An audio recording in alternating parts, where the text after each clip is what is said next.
Wouldn't it be great if I could just keep the camera like this for a change? Nice and straight.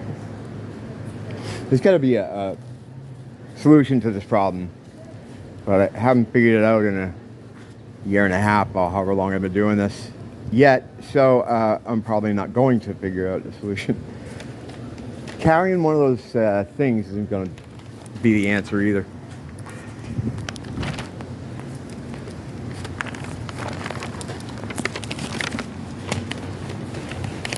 Good, sir. Old man problems. The buying stuff, like when I used to go into a store, growing up in the 1800s, I would just go in and get the stuff I wanted. Oh, good, I got a quarter. I'd get the stuff I wanted and then just go to the counter, right, and just fucking pay for it. And then leave. But like now, and at Long's here specifically, you got to go through a battery of questions, and they have a little control panel thing, and the people running the register, I know most of the ones in here, but I had a new lady today. They really don't have any patience for you. You know, they're just like, waiting on you, sir, waiting on you. It's like, well, I'm trying to read what it's asking me. And so I kind of started rushing through it, and I ended up pushing the wrong button and canceled the transaction, so they had to go through it again. It's fucking crazy. Like, why did they do that? First of all, I have a CBS card. You know what? I'm glad I figured this out with you guys instead of just figuring this on my own. I have one of those cards. Like I always put my phone number in. If I didn't do that, would I still be getting the battery of questions that you have to say now? Well, they ask you if you want to donate to something, and then they ask the one I got wrong if you think you're being scammed, which is kind of weird. I mean, it's like, well, it's your place, right? So it appears on the screen, and like really quickly they go one to another. And a lot of times it's like, oh, waiting on you. It's like, all right, hey, give me a second. So I blew through it, and I picked the wrong one. So I canceled the whole transaction. She was a little bit upset with me. That it's like, well, why are we going through this anyway? You know?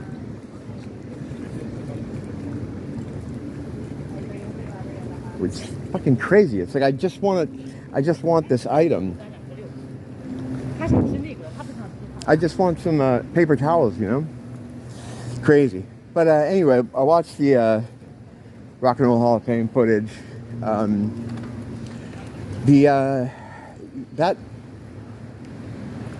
was great to see him go in, but a lot of stuff. Where was Warren? Originally, he was supposed to be there. What I first heard was it was going to be him and Andy together. They were going to do 3 songs. I picked the 3 songs, right, a long time ago. I thought it was going to be Hungry Like the Wolf, Ordinary World, and then I didn't know what the third one was. The idea, I thought, is they'd do one with Andy, one with Warren, and then they jam together on one. And I was afraid it was going to be White Lines, you know, because that would be a song that, even though it was done during Warren's time, it was like a cover song that didn't really belong to Warren or Andy, which would have been terrible. I don't know why they insist on playing that so often, or have played it so often in their history. I saw them the first time the first tour they did it on, the Dilate Your Mind one, and it was fun. It was cool. You know, had a good response from the crowd. But do we need to record it and put it as a single and then keep it every single year in the set list? No, it's not that good, you know? So I was afraid that was going to happen. But Warren was a no-show. I wonder what happened there. Once Andy wasn't going to be there, Well, the Andy thing, all right, that sucks. I mean, it's an understatement to say it sucks, but, you know, that really sucks. You know, God bless him. Stage 4, he must have been really sick. The way he told the world, I'm still tossing it around in my head. I get the feeling they didn't know until maybe I don't know when they knew. But after they read his thing, I noticed, and I could be wrong because I just went through the footage once, I don't think any of the 4 said anything about it. Like, I might have to watch again. You know, I could be wrong. But the choice to put it there, you know, to announce that to the world there, I get it on the end that he wanted people to know that it was important to him, and he really would have been there. If he just said he was sick, you know, that, who knows, people would have been like, oh, I wonder what happened with him. It's not really a good enough excuse. So the fact that he talks about that he bought a guitar for it and all this other stuff, I think what he was trying to convey, you know, armchair quarterback fan theory, is that he wanted people to know he really would have been there, and he wanted to be there, but he's not just sick, he's dying, you know, so he wanted people to know that. I shouldn't laugh there, but, you know what I'm doing. But, so it's, I feel like I'm having a hard time articulating it. I wonder what they thought of that. It does overshadow the whole thing, kind of, and they don't seem like the type of guys that are selfish and stuff. But and you know, I don't think they would think like, oh, he's upstaging us or something. But it is a kind of a messed up time to do that. But then again, like, he's a private guy. He don't want people to know. If he had released a statement prior to it, right, a lot of people wouldn't see that. And they'd be like, oh, why isn't Andy Taylor? And then they'd have to explain it maybe themselves. So I guess it's the best idea to just do it there in that statement. But man, it takes the air out of the whole thing, you know? And that performance, the live performance, again, I'm just looking at the fan shot footage. It hasn't been edited into a, you know, professional looking show. But that was a cluster F, that whole thing. You know, they started was it Girls on Film, and Simon started singing, and you could tell he knew that it was messed up. And I don't know exactly what it was. It's like all the sound wasn't turned on. It was like he was the only one kind of on. And so he starts soldiering through it. I mean, if you've seen it, you know what I'm talking about. And then everything stops. It was just a clusterfuck. It was like, what happened there? You know? Yeah. And then Robert Downey Jr. was inducting him. I don't know if I knew that or I forgot about it, but like, why? It's just weird. I know he's a musician, but I mean, he's not really known for it. I guess it's cool, you know, you have Iron Man putting you in, but I was wondering too, because I think I'd maybe heard that a while ago and just kind of forgot. Because before I watched it yesterday, I'm like, who's inducting them? Like, who would their peers be? They inducted Roxy Music, you know, because right away I think, well, Roxy Music would induct them, or Brian Ferry or something. And that could have worked, but usually they don't have people inductees and, you know, vice versa. So, yeah, the whole thing was just weird. It was just weird. I'm glad the fans came out for him, though. You know, they were loud, and that's great. But the whole thing just felt off, and it, you know, has a lot to do with the Andy thing. And that's just terrible, man. It's awful, awful news. I'm fucking, I'm having trouble getting the articulation machine in motion. But if it wasn't for Andy, I mean, I never would have gotten into them. You know, because at the time it was like, how old was I when I heard Hungry Like a Wolf? I was like 11. That'd be 82. I was 12, right? And at that time, I'm into like Ozzy and Kiss, AC/DC, like guitar rock bands. I was not into the new wave synth stuff at all. But his guitar, along with Andy's keys, is what made it jump out at me off the radio. And I remember just thinking how cool that sounded the first time I heard that song. I'm like, it's almost like what you would think of a futuristic kind of rock band. And then I saw them, and I was like, wow, that's cool too. You know, they look like 5 David Bowies. You know, and if it wasn't for Andy, I don't think, I mean, if it was just straight synth pop without any guitar, there's no way I might not even pay attention to it. But that slashing guitar in the beginning there, it's just fantastic. It's a way better sound than a lot of the guitar bands had at the time. It was more aggressive, you know, than something you hear from a lot of guitar-based rock bands. So it was him and Nick together that really sold it to me, you know. And so yeah, if not for Andy, I wouldn't have had a lifetime of obsessive fandom, which is I don't know if that's good for me, but it is what it is. But yeah, that's awful that he has stage 4. My mom had stage 4 colorectal, and she beat it. So it's, you know, it's not outside. This isn't, I don't think, a death sentence. Well, I mean, it usually is, but there is a possibility that he could beat this and live on.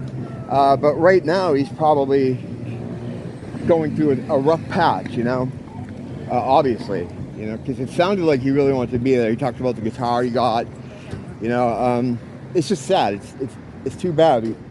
For a few reasons. I mean, obviously, for Andy's health is horrible, but it turned something that was celebratory into like not even like bittersweet or melancholy, just kind of like a downer. And I felt like the energy was kind of off the whole time. I don't think they really did anything memorable in the speech department. It seemed like they were kind of quick. I thought Roger was kind of funny because he's like, you know, I don't usually say anything, so I'm going to be quick. I don't know. It wasn't like you didn't feel that kind of, you didn't feel the victory, if that's indeed what you would feel for something like that. For me, the Rock and Roll Hall of Fame is just a private club of rich weirdos and select musicians, and Rolling Stone magazine was never my thing. They didn't like any of the bands I liked. They were too reverential to bands I didn't think were all that worth talking about. I mean, you know, if you like Neil Young and Elvis Costello like a lot, and I mean, maybe they're your guys. But for me, I saw them almost as like the enemy, you know, at least in like a musical sense. Well, actually, I mean, as I got older and you learn more about it, they're just the enemy, period. But yeah, the whole thing it threw the vibe off of that whole thing.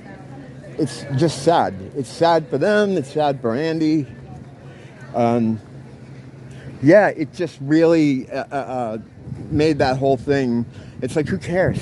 You know, like you had to talk about like awards and your career and all this stuff, and it's like it just makes that all seem who cares? You know, whatever. You know, guy facing down his mortality.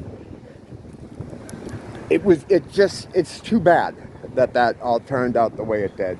I mean, obviously it's no one's fault, you know, but and everything about it was just weird. Whatever. I think it's one of those things where, you know, you can now call them Rock and Roll Hall of Fame inductees or whatever. But as far as like a celebratory type of event thing. It did not, I didn't feel it. It didn't come off. The problems they were having with the sound, it was just, it all felt weird. It just all felt weird to me. And it's too bad. I wonder what happened with Warren, though. Do you think maybe when they found out Andy wasn't coming, that why have Warren? That would have been awkward, too, because it's like, well, no Andy, but we have him. And then people start asking questions like, well, why doesn't he just come back? You know, you have that spot open. And I thought that myself, too, but I think without him there, they can say that they're the original band, you know, because they are. For branding purposes, even though I don't know if they really even need that to be able to say that, I think people these days, it seems as time goes on, they care less and less about who's an original member. I mean, we had bands like Foreigner out there that don't have anyone who was in the band when they were making hits. And they're touring, and, you know, they still get people to go and have a good time. Duran Duran, of course, is a more like fan-intensive band. Like it's even though they have a large fan base, the fans are a lot more cultish. You know, like myself, I was saying earlier, it's kind of I don't know how healthy it is, my obsession with them over the years.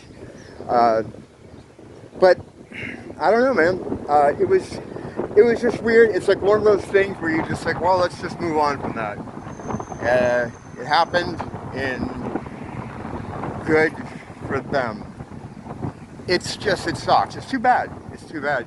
And you know, Andy, I mean, I'm sure if he had kept it quiet all this time, he probably didn't want to reveal that to the world. And he did it in the loudest way to guarantee the most people would hear it. But the thing is, it's like, I understand the situation. Like, he wanted people to know that he definitely would have been there and he wasn't blowing it up. And if he said anything short of I'm dying, you know, people would be like, there'd be a lot of speculation. Maybe it would have been more confusing having more in there, but aside from being able to say they're the original band without Warren, he didn't, I think, help himself out going down the porn route. Even though Duran Duran has always been like a sex positive kind of, I don't think they have a problem with porn. I mean, you know, Girls on Film, one of their earliest significant things was that, you know. But it's kind of weird to have like a porno star in your band. It kind of is a branding problem. That is kind of a branding problem, I would think.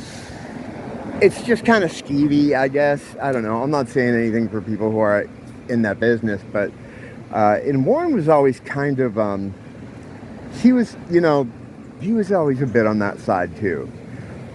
You'd see these photo sessions, everybody would have these cool clothes on, and Warren would have no shirt on. He's like the Phil Collins of Duran. Not the Phil Collins of Genesis. That's a different Phil. No one wants to see him without a shirt on. But yeah, he was always a bit skeevy, you know. Great guitar player. He saved them, helped them out during a time when they really needed the help. And he righted the ship, you know, because that plane had pretty much crashed in 1990. That thing was, he took a wrecked plane and got it back in the air. And for that, you know, they owe him. And I know they know that. But I think him showing up maybe would have complicated things. I don't know, because we don't know when they found out about Andy. And I did a video on that Life magazine issue that came out, you know, because of all this. And I said in that, the thing I'm least interested about when it comes to Duran Duran is their personal lives. I don't care about their families. I don't care who's married to who. That's kind of a guy thing. I understand that, you know, people are into that sometimes, but I'm not into that with any band, you know. So as far as like keeping up with their personal lives, I wouldn't know any of that stuff anyway, even if he did well, I mean, I probably know that. I probably know he was sick. But as far as Warren and the interpersonal stuff going on with him, I don't know if there's a problem. I just don't care about that stuff. And the only time I think about it is in situations like this, where you think like, well, wonder what happened there. So that was weird. Yeah, I mean, I'm just repeating myself at this point, but the whole thing was just weird. It's too bad, you know. It was good to see it happen. I'm glad it happened for them and for us. But yeah, we should probably just move on and be like, oh yeah, they got in the Rock and Roll Hall of Fame. What was that? Oh, that was 2022. Yeah, okay. That's kind of how it feels, and that's too bad. But you know, whatever. These things, some things aren't in your control. I'm glad they're getting stuff like this though, and being recognized as the artists they are. I mean, such a great band, always have been, and were wrongly kind of marginalized because of their appeal. They appealed to, in people's eyes, the wrong crowd, and they were too good looking. I mean, for their own good. And I mean, what do you do about that? You know, if they I don't know, if they weren't good looking, they'd probably they'd still be a great band, but they would probably be like a more respected kind of art rock band or something, or called that, you know. I don't know. It's like I said, I'm glad it happened, but whatever. Anyway, better days ahead for them and for all of us. Don't blame the teacher, blame the school. Hey John, what's going on, man?